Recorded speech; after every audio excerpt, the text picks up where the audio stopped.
Welcome, everybody. We have a very special week for you. I figure out what we're going to call it. We call it Toxin Week, or surviving toxin. from toxins. I'm consult with a nonprofit organization that deals with veterans and also 911 survivors. And when I was on a call recently with Dr.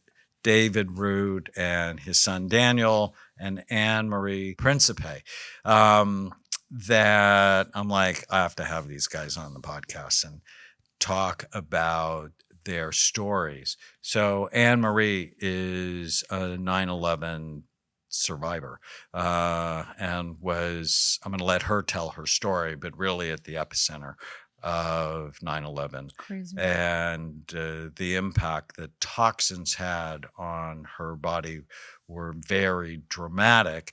And she works with Affinity Projects to build recognition and identify through strategic partnerships, community outreach, and is involved in the New York Detoxification Project. Dr. Root has been recognized as the leading expert in sauna-based human detoxification by challenging the status quo. I have no idea what that's like, despite the early disregard from his peers in repurposing L. Ron Hubbard's purification rundown for the treatment of workplace chemical exposure injuries. In 2017, Dr. Root and his son Daniel released their 2-week health and wellness detoxination protocol to the public. I'm going to have them talking about it, harnessing the unique properties of niacin. Fat-stored toxins are mobilized and then eliminated versus via sweat gland activity from the sauna. I actually have a infrared sauna right next to the chair in my office where I write. And I'm sure after today, I'm going to be going in it a lot more. Anyways, let's start with Anne-Marie. Can you just tell your story a bit and how you got to meet Dr. Root? Absolutely. As I said before, I'm a 9/11 survivor. I had a small business downtown. So I was in the street when the first plane hit and remained there until the towers came down. So I was one of those nicely dressed people covered in dust. Almost immediately, I felt sick. I took so much dust into my lungs. We were covered. And I couldn't breathe that day. I shook to the point where I shook my chair. I just couldn't stop shaking. So I went immediately to the hospital. When I got home, they gave me something to help me breathe. They tried to clean my lungs out. It was instantaneous that I got sick. Trembling stopped after about a week, but I just couldn't breathe anymore. It probably took me about 2 or 3 months before I just couldn't get a full breath of air. You could hear me breathe from 10 or 15 feet away. My daughter likes to say I sounded like Darth Vader because it was literally, I just couldn't get air, which is horrific because without air, you just can't function. It impacts your ability to think. It impacts your organs. It was very frightening for me. I had a 5-year-old daughter, a single mom. I didn't know what to do. I went through all kinds of doctors and specialists who had no idea how to treat toxic exposure. And consequently, all they did was throw medication at me, inhalers, steroids. Probably within 6 months, I was on 14 medications. I used a nebulizer. I used oxygen. I was stuck in my home. I was a prisoner in my home. I could not go out in the heat. I couldn't go out in the cold. I just couldn't breathe enough to do anything. I had been an activist downtown I lost my voice. I still have issues with my voice. My vocal cords were impacted from the dust. At one point, my lungs went to, the left lung was operating at 38% capacity. The right lung was at 48%. So basically, I didn't even have a full lung that I was breathing with.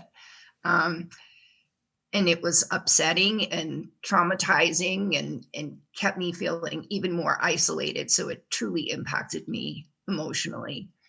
I went to one doctor where I couldn't even sleep at night. I was sitting up to sleep because I would choke if I laid down flat. If I laid down flat, I would choke on my own mucus. And I sat and waited for my doctor for 45 minutes in a paper gown. And he stood outside the door and he said, "Tell her to go home. I don't know what to do for her. I don't know what she expects." And I was so lost. I thought, what do I do? No one knows how to treat me. No one knows what to do. And by luck, I went to clean out my office. I couldn't keep my company running anymore.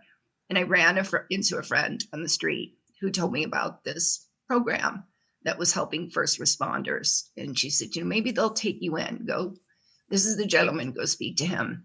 And when I initially went to the detox and I spoke to them, I was so sick they didn't want to take me in. And they were really concerned over liability. What would happen to me? They didn't think I'd be able to do it. And basically I said, if you don't do this, I'm going to die. There's no choice for me here. I'll sign any waiver and I'm an activist and I will come back and fund this place. If you get me well, I will come back and help you to help other people. And I met Dr. Root. They took me into the program. I was so sick that the first responders would stand behind me because they were afraid I was going to fall over. I was yellow. I had jaundice from the steroids. I was about 40 pounds heavier than I am now. I'd always been really trim and athletic and in shape, and popping steroids and sitting at home being depressed is just, you eat your feelings. And I ate a lot of feelings. And the weight just slowly started to come off. I started to be able to breathe without oxygen or nebulizers. And it took me quite a long time because I was so gravely ill. But eventually I was breathing on my own. And since that time, I've probably had 1 or 2 asthma attacks, serious ones. But other than that, I don't use any of the controlled asthma medications. I use a rescue inhaler whenever I need it, which is not that often.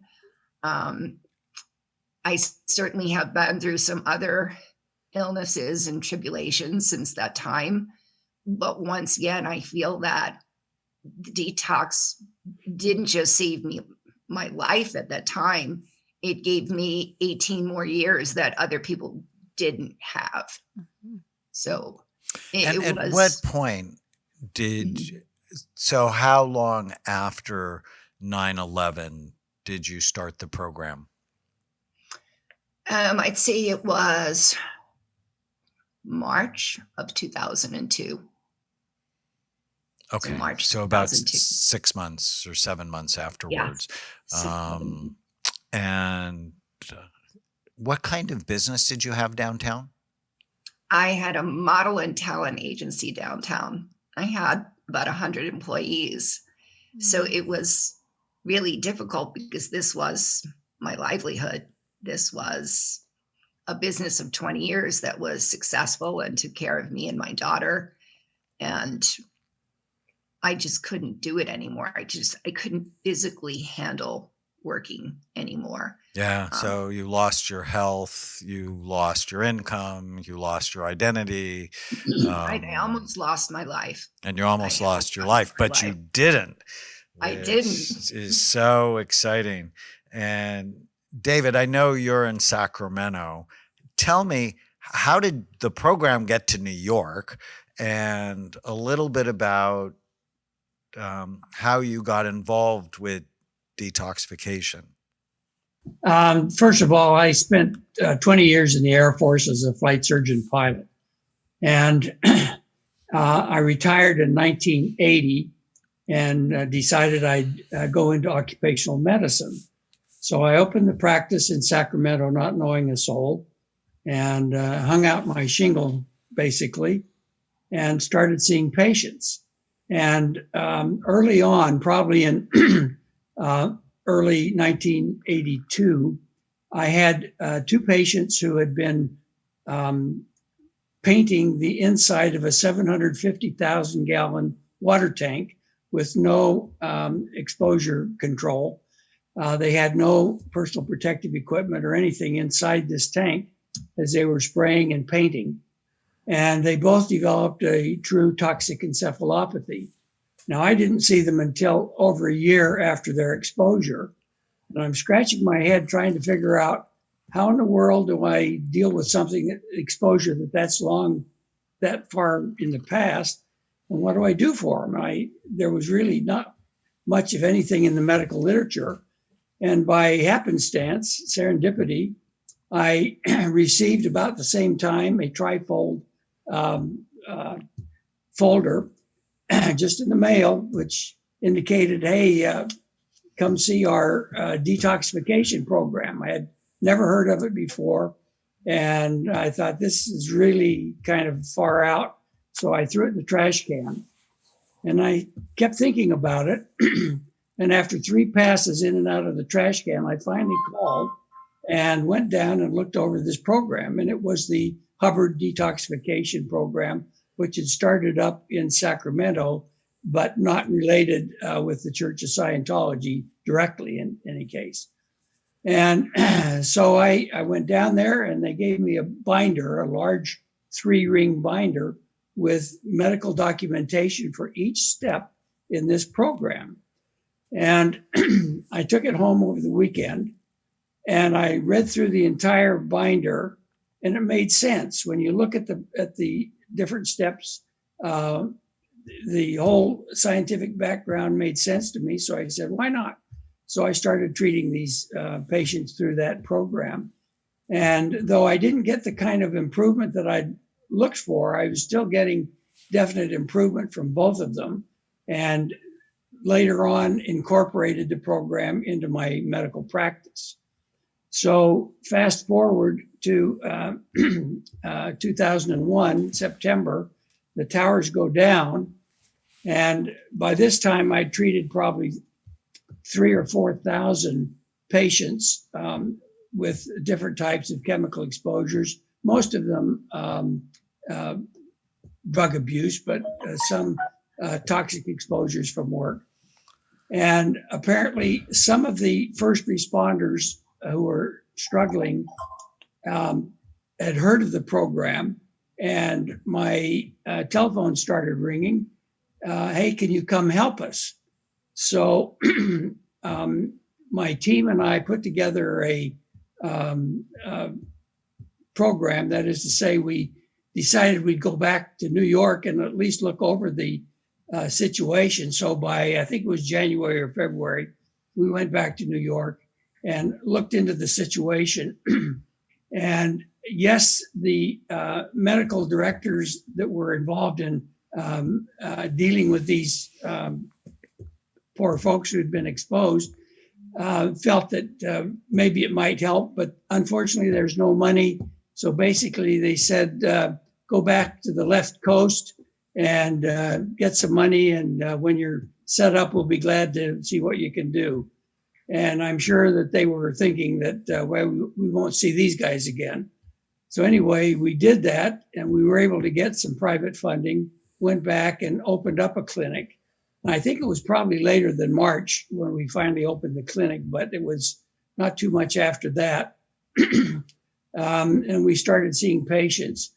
Anne Marie was one of the early patients and one of the worst that I had seen. I wasn't there full time. I was in and out, back and forth from Sacramento, but I was able to get her involved in the program.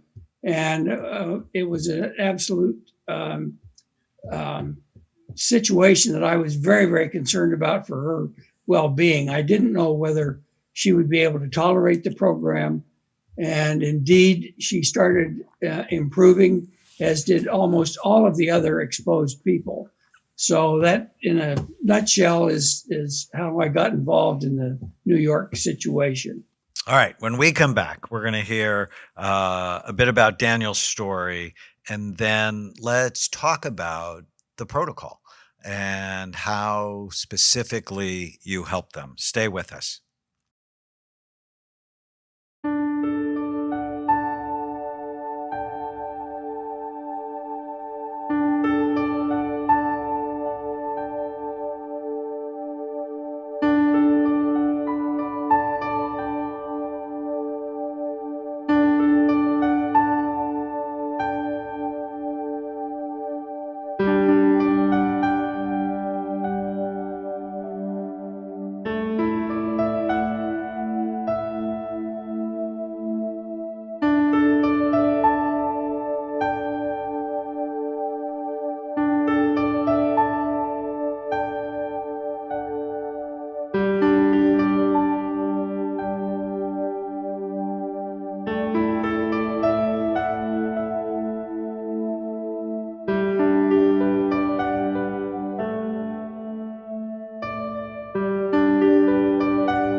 Welcome back. We are talking about detoxification rescue. I think that's what we should call this week. We're here with Dr. David Root, his son Daniel, Anne Marie Principe. I'm just so interesting, fascinated, blown away. I know what the brains of the people exposed to toxins look like. That's how I got interested, because I would see these awful looking brains and I'm like, oh, maybe they're a drug addict, but they weren't. And then I had to go, well, what is it? It could be mold exposure, an environmental toxin, maybe an infection. Or like they said, painting. I have great painter stories as well. But let's bring Daniel in, because I know you're involved in working with your father, but you've actually been an entrepreneur in the field of information technology for a long time. And so switching over to managing your dad's practice must have been interesting. So tell us about your role in all of this, Daniel.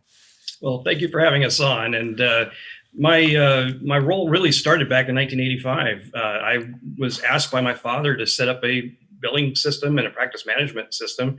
And back in 1985, we didn't have DOS, we didn't have Windows, we didn't have any of the main things today, but I did find a suitable platform and installed it at his office.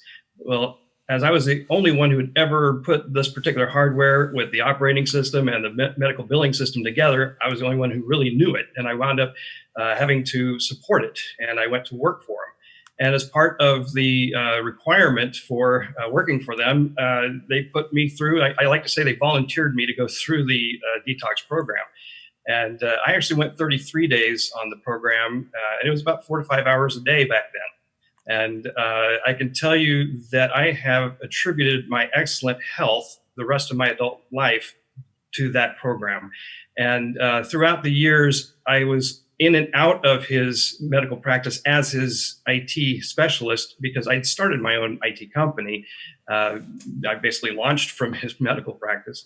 And so I was in and out of there a lot. And I was very, very excited about what that protocol represented, but it was pretty well exclusive in the occupational medical world.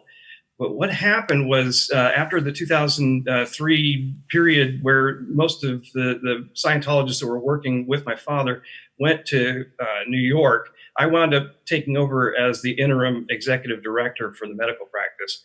And during that time, we really were no longer actively doing the detox at the medical clinic. It was pretty much exclusively at that point in New York. And the work they did was phenomenal. They did just wonderful things out there, but we weren't actively doing it in Sacramento. Well, around 2012, my wife, Susie, was diagnosed with hyperthyroidism. And we just accepted her primary care provider's, advice to have her thyroid destroyed with radioactive iodine. And after that occurred, she wasn't getting any better. And in fact, not only was she getting worse, she was now beholden to the pharmaceutical industry for her thyroid medication. And that wasn't sitting well with us. So we wound up doing some research that we really should have done prior to the RAI therapy. And that's when we discovered two things that just changed our world. If we had just changed our diet and stopped eating these prepackaged, processed convenience or fast foods, eat non-GMO, organic foods, eat the organics, and also maybe even grow our own food. That would have been one of the two things that would have changed her story and her outcome. The second thing was we realized that toxins, or really what are called xenobiotics, the foreign chemicals and heavy metals to the body, these are the ones that are fat stored. If they're lipophilic kind or fat loving, they get sequestered in the fat because the natural detoxification pathways are just not going to be able to process them properly. So, if you will, to protect the other organs, these toxins are being sequestered away. And unfortunately, that includes the brain, which is 60 to 70% fat, as you well know. So we're seeing a lot of problems like your autoimmune and endocrine, inflammatory, and neurological diseases have a basis in poor nutrition and these xenobiotics. But what really destroyed my feeling about the medical solution that they provided my wife was the fact that if we had just put her through that detox program and changed our diet, her outcome would have been completely different. And so I really made it a mission of mine to see this come to the health and wellness world after that occurred, so that others don't have to suffer the fate that she did. Such a great story. I was actually on a podcast yesterday, and the host basically said type 2 diabetes is a lifestyle choice. And I'm like, you want to rethink that a little bit. Yes, for some, type 2 diabetes is because they're eating toxic, poisonous food. But for other people, they've been poisoned. And there's actually this fascinating book called The Toxin Solution. If you guys haven't seen it, I love it. It's by Joe Pizzorno. And actually, if I may interrupt, I do refer to it in my books on a detoxification using niacin. I actually recommend people go through that prior to us. It's a wonderful book. And he basically said both diabetes and obesity is not just a lifestyle issue, but it's the obesogens that it is involved in toxicity. That's why for us, if you want to keep your brain healthy or rescue if it's headed to the dark place, you have to prevent or treat the 11 major risk factors that steal your mind. Our mnemonic is bright minds, and the T is toxins. Now, it's not the only thing, but it's clearly one of the hallmark things if you want to treat your anxiety, your depression, your beginning dementia, your ADD, whatever. And you know a lot about thyroid I issues. went down the thyroid road to hell. So, yeah, I get it. Yes. So, which of the three of you want to tell us about the program? Now, in this podcast, we only have 3 minutes left, but then we'll spend a lot of the next one on the actual program itself. But who can give us a high-level overview of what this is? Well, let me just go through the Hubbard detox, and I'll let Dan explain the changes that he's put in place with the detoxination program. The way the Hubbard program works, it's based on the methods which he found would mobilize fat.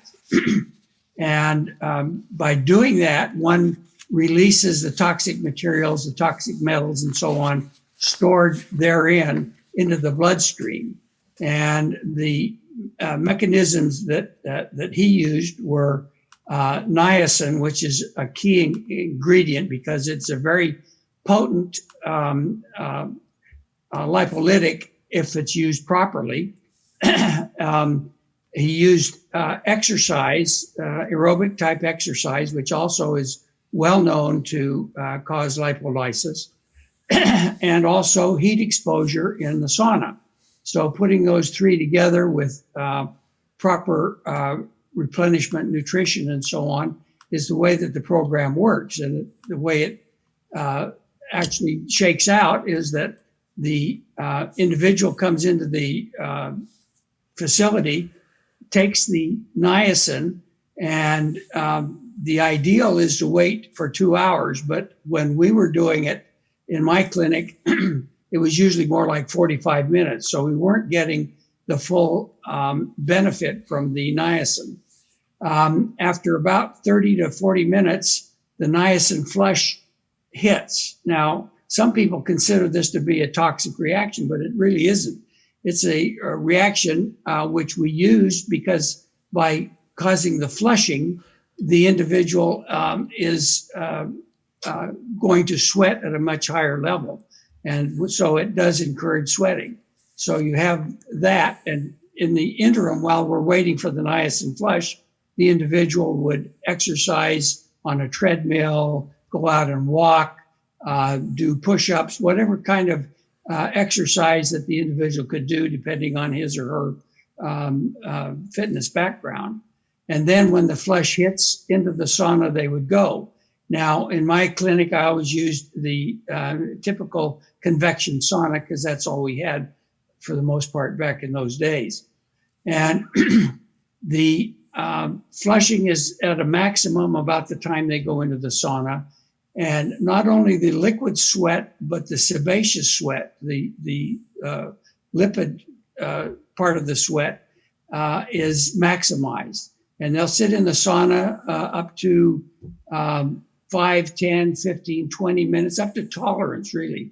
There's no maximum time that they have to sit in the sauna. When they feel uncomfortable, they come out, they take a shower, they cleanse off whatever sweat and other materials that are on the skin, rest, replenish fluids and electrolytes, and then go back into the sauna.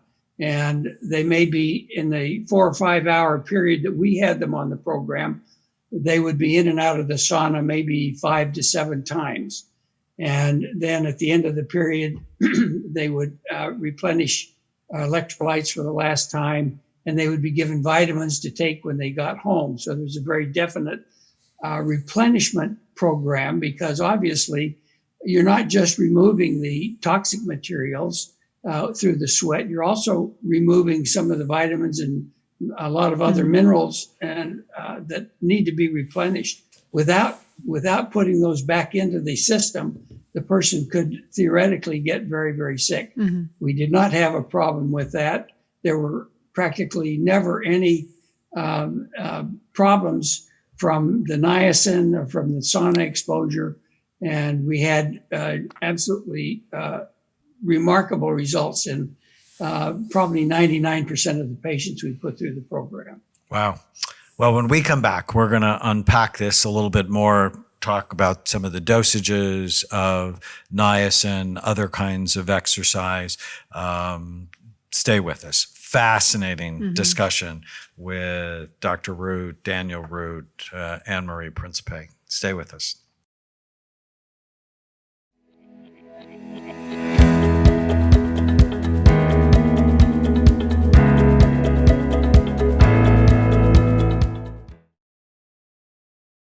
Welcome back. This is such a fascinating week talking about toxins and detoxination. You call it detoxination, right? That's right. Yeah. So we're here with Dr. David Root, Dr. Daniel Root, and Anne-Marie Principe. So I'm just loving this discussion. And in the last episode, we talked about a little bit about your protocol, sort of an overview. And I have a question about the niacin. So you guys use niacin. I take niacin daily. Probably not in the doses you use, I'm going to guess. But I'm curious, do you use IV niacin? Do you use oral niacin? And you talked about you don't use the no flush niacin. You want the flush. So I'm a little bit curious, if people are taking niacin at home, should they use a regular niacin that flushes? Should they use niacin this is obviously if they're doing it at home. My guess is they should do it under the supervision. Well, no, I'm not suggesting they do this program at home. I'm just saying for like people who are just doing a regular, like healthy supplementation at home. If you need detoxination, you need to be doing that with under the guidance of a professional. That's my suggestion, but because that's a little intense, especially going in and out of saunas and exercising and all that stuff. But I'm curious about the niacin and what you guys are doing, what the protocol is. The niacin that we use is immediate release, pure nicotinic acid. The non-flushing kind actually does not create or set up the conditions that make this protocol work. And lipolysis is something that my father introduced in this broadcast. But what niacin does for us is it actually sets up what is known as rebound lipolysis or lipolysis. And that rebound is where we see the massive mobilization of these xenobiotics. And unfortunately, the no flush or like the niacinamide does not set that condition up. So it has to be pure nicotinic acid. Excellent. And what dosages are you using? Well, in a 2-week wellness program that we now can do, people average about an 1,800 milligram dose, but we start you at 25 milligrams and work you up. You have to titrate up. And the research that my father alluded to that I found really actually shows that 500 milligrams is where we start to see the magic occurring.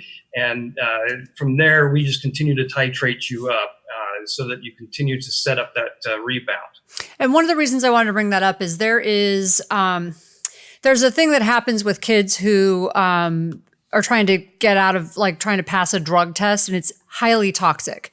They'll take a whole bunch of niacin and they'll take it like 2,000 milligrams at a time when they're not used to taking it. And it's very toxic to do that. That's why I suggest if you're going to do a detoxification program, you go to someone who knows what they're doing, because you can really hurt yourself doing that. Am I correct on this? That's not a good thing to do. If you take 2,000 milligrams without titrating up, yes, Right. you can hurt yourself. Right. And so what sort of conditions does this help? When should people think about, I really need to go through a detoxification, health and wellness program? My sense is we all have a toxic load, just given the food environment we we live in. drink, the air we breathe, the food we eat, the water we drink, the air we breathe. And so it almost makes sense for all of us to do it at some point. And you have actually written a book I want to highlight that people can get on Amazon. That's where I bought my copy. Sauna Detoxification Using Niacin, following the recommended protocol of Dr. David E. Root. And it's written by Daniel Root with his dad, Dr. David Root. When should people be thinking about this? Great question. What happens is that we're accumulating toxins our entire lifetime. Some people, like Anne-Marie, were acutely poisoned, and she needed the 30-day medically supervised program. But my 2-week health and wellness version, people can do at home. However, we do recommend people come to our center and actually have us administer it, because the 2 weeks that they're with us, they're dumping the massive amounts that they've accumulated their entire life. And then from there, they can continue to do this protocol maybe once a year, or I like to do a 5-day mini version every 6 months. but most people are toxic. We just have had so many different ways that we're being polluted. In fact, there's over 100,000 chemicals that are manufactured each year, and only 10% of those have been actually tested for human safety. And out of that, only 1% has really been tested in combination. And you know what happens when you mix chemicals in the lab? They tend to do all kinds of weird things, and that's going on in the body. Mm-hmm. So one of the things that people don't recognize is, like, fluoride is actually a neurotoxin, and it can calcify the pineal gland. And aluminum, we're actually getting aluminum from all kinds of sources. We've got the flame retardants, formaldehyde in carpets. There's all kinds of ways that we're being poisoned. We're putting chemicals onto or into our body every day. As a matter of fact, there was one study that showed that women on average will put 168 chemicals onto their body every day. And I actually have seen another study where it was 515 chemicals. Yeah, I'm on this new rampage to change all of my cosmetics and body products out to completely organic, non-toxic. And it's not that easy. It's not that hard once you set your mind to it. But you really have to set your mind to it, because it's amazing how toxic. When I started actually checking out my products, I'm like, whoa, like, it's amazing how toxic they are. Let's bring Anne-Marie back in. Anne-Marie, when, you described how sick you were and how much better you have felt over time. What are the things you do now to help continue to eliminate the toxins, but also to avoid them? I was raised in a very healthy environment. My parents were kind of pioneers long before their time. I grew up with a sauna in my home. Wow. My dad juiced and used wheat germ back in the 60s, and everybody thought he was weird. I can tell you I have 5 brothers and sisters. Not one of them is overweight. All are in good health. All look far younger than their years. And I attribute that to growing up healthy, exercise, good diet, sauna. So when I learned about this program, I wasn't as questioning or afraid of it as other people were. Many people are intimidated by a sauna, exercise, and vitamins. That was always a part of my life. Once I finished the detox, to begin with, I was so grateful to just function like a normal human being again. I immediately went to work reaching out to other people, so that I knew other people were suffering as I had been, and wanted them to get well. There were over 500 of us at one point that did a study.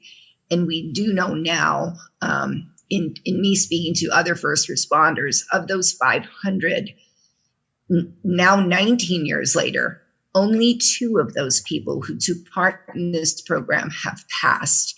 And considering that nearly 3,000 9/11 survivors have passed of their illnesses since that time, that speaks so much about this program and what it did for people. For me, it was just the catalyst to continue eating healthy, exercising. I've had other bumps in the road. I had a brain tumor, and I have had breast cancer. Through both of those illnesses, I once again did the detox to get me through those surgeries. I have chosen to do everything holistically. I chose not to do chemo. I chose not to do radiation. And my oncologist fully supported this. And this is someone who is well regarded at Dana-Farber up in Boston. And her whole belief is that you are what you eat, and your patterns of exercise, taking care of your health, eating well, make the difference in whether you need chemo or not. And this is not just her speaking out of hand. These are studies, published medical studies, that have now come out that show that people who exercise, eat healthy, live healthier lives usually do not need chemotherapy.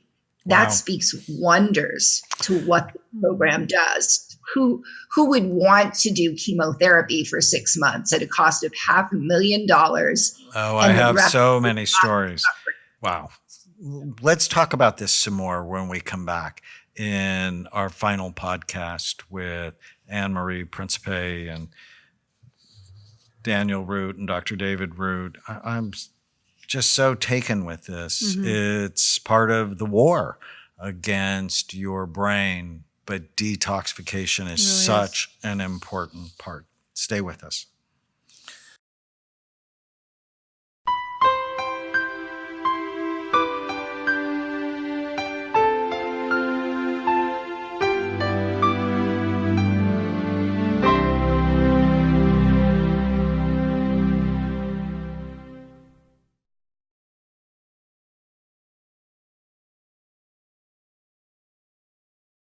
Well, welcome back. We are here with Dr. David Root, Anne-Marie Principe, Daniel Root, the author of Sauna Detoxification using niacin, which you can get on Amazon.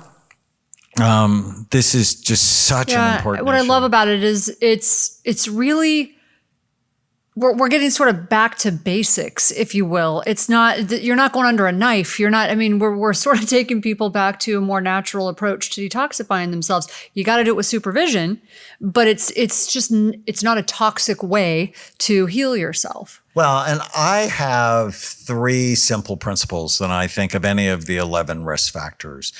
So one, you have to love your blood vessels. So that's for B is for blood flow. You need to love your detoxification systems because if they don't work right, you basically become poisoned. Right. So you have to love it. And then you need to avoid, if you can, I mean, obviously Anne-Marie couldn't, but if you can avoid pesticides and antibiotics and chemotherapy and radiation when possible. So care, avoid, and then do things that help it. And we often say, drink more water to flush toxins through your kidneys, eat more fiber to flush them through your gut, saunas because they can help you get them through your sweat gland activity. And then brassicas, which are detoxifying vegetables, and kill the alcohol because alcohol is toxic to your brain and also to your liver. So one thing I wanted to point out about what Anne-Marie said, which was just a topic, a principle that we talk about a lot, she had reserve.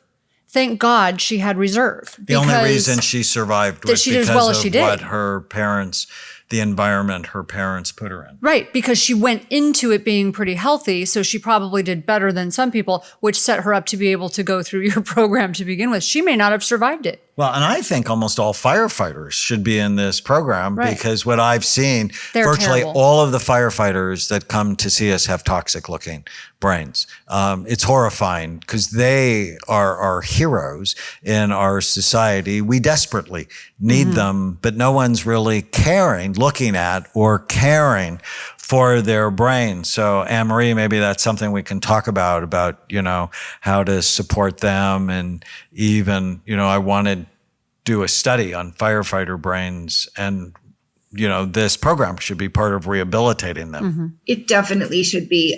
Yesterday I was with part of our team, part of our World Trade family, as I call them. And many of the firefighters now do believe that they are toxically impacted all of the time. Certainly 9/11 was a cataclysmic event, completely and totally different, but they go into buildings where there are warehouses with chemicals and asbestos, and they're constantly breathing it in. And sometimes they have to remove their masks. So it doesn't always protect them, or it gets under their skin. My fascination with this was the difference in my health and my peers' health. I can see the difference 19 years later. And so it's my mission to see that many people can go through these treatments, which is why I work with John Warden at No Vet Alone. We're putting together all of these treatments together so that people can live healthier lives, but more importantly, that they can live I have many colleagues that cannot function, that are prisoners in their home because they can't breathe well or they have terrible nerve damage. And certainly I've experienced all those things that 9/11 survivors go through, all those illnesses and horrible diseases. But I seem to bounce back better than the others do. And my doctors continuously say to me, and sadly, I have a lot of doctors, but they all say to me, whatever it is you're doing, you keep on doing that because you're doing better than our other patients. And so my question to them has been, if you see this and you know my medical history and you, in your professional opinion, are saying to yourself, wow, look at that, look at her go. Why won't you do that for your other patients? I need for doctors to understand that the script, because it's not part of their training. It's not part of their tradition. And we need more people like you. Nutrition isn't even part of their training. We need more people like you. David, that was, I'm sorry. Go ahead, Anne-Marie. That was why I chose my oncologist. I literally researched her and found this woman who believed that diet, exercise, your health were critical to your care. Yeah. And in fact, she only takes patients who will follow that discipline because she believes it's so important. So she's a to your functional care. physician. Yeah. Well, it's also, she's going to have more success, which makes her happy. The best doctors actually carry the most treatment-resistant patients because everybody else everyone wants has to go. given up on Right. them. David, what are the professions you've seen that put people at a very high risk for toxic exposure? Well, any profession where they're exposed to chemicals, most of the companies that I've worked with as an occupational medicine specialist take great pride in trying to limit the exposure to the chemicals to which their people might be exposed, but they can't totally do it. The military is particularly at risk. Of course, there's a lot of information now about the burn pits from Iraq, Afghanistan. Many of the men and women who've been assigned to those areas have had significant problems just from being around the burn pits, which are highly toxic. I have been involved in several exposures around the world. I went to